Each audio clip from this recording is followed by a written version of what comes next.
Hello everyone, I am Muhammad Abdul Haq and today we are about to start the basics of Android development.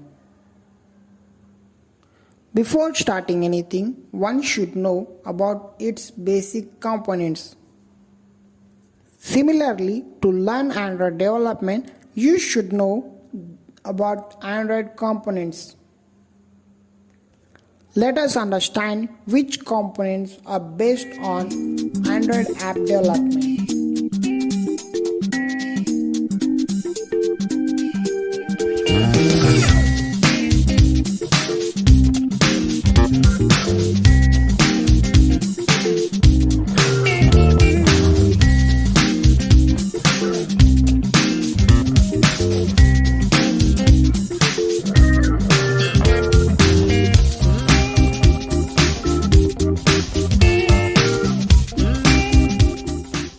Let's understand what is activity. Activity is the most important component. That is, whatever is the screen of the application, it is called activity. An activity represents a single screen with a user interface. To be precise, an activity performs actions on screen. Let's understand from an example. When we install the application and start using it, we have to log in at first. The login screen here is just an activity. When we log in with our own details, we are redirected to the home page, and this home page is also an activity. An application is a collection of multiple screens, that is, login screen, home screen, and other screens that can be used for the application. And the combination of all these screens or activities forms an application. Whenever we perform an action on any screen, it goes to the new screen. Every app that has screens is meant for user interface. But for developers like us, the screen is an activity. So, the activity is divided into two components. There is a front end, that is XML layout, and a back end, Java code. So, front end layouts are in XML. And to perform functionality or actions in those layouts, backend Java code has to be done. Whenever you start a project inside your Android Studio, then default XML and Java file will be built. Now we will see a general syntax of activity. Public class main activity extends activity. Before understanding the syntax, you must know the concept of inheritance. Here, the child class main activity extends the parent class activity. This means whatever the functionality of the parent class, that child class does. Means it uses the functionality of parent class. With that being said, we understand the concept of activities.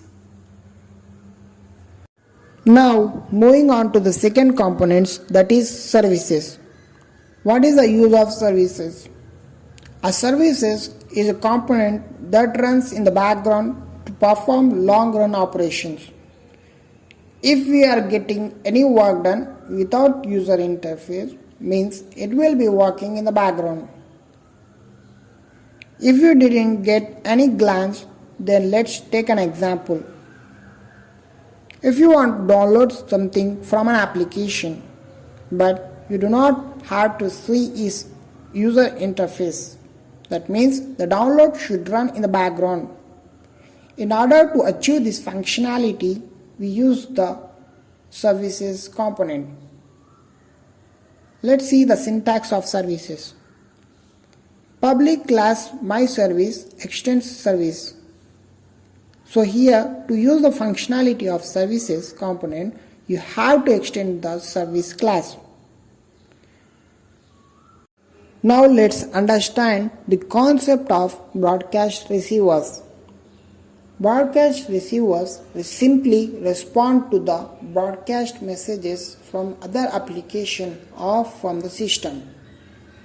In runtime, your Android phone broadcasts any type of event, like if the call, it will broadcast it on the screen. Let's understand this with an example. Everyone knows about Truecaller, what it does when a call comes in.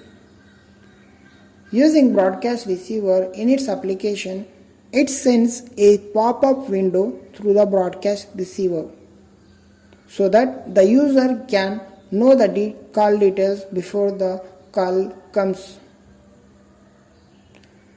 Let's understand the syntax of broadcast receiver.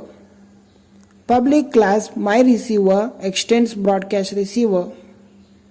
It contains an onReceive method which comprises of two parameters, that is context and intent.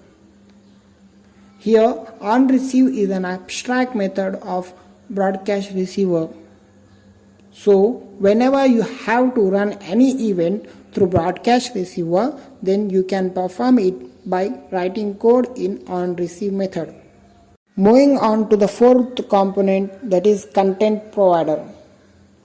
If you want to provide data of one application to another application, then here we can take help of content provider. Content provider is handled by content resolver class. Let's know with the help of syntax. Public class myContentProvider extends content provider. It contains a method called onCreate. With this, we can do the functionality of the content provider class. Enough for this video.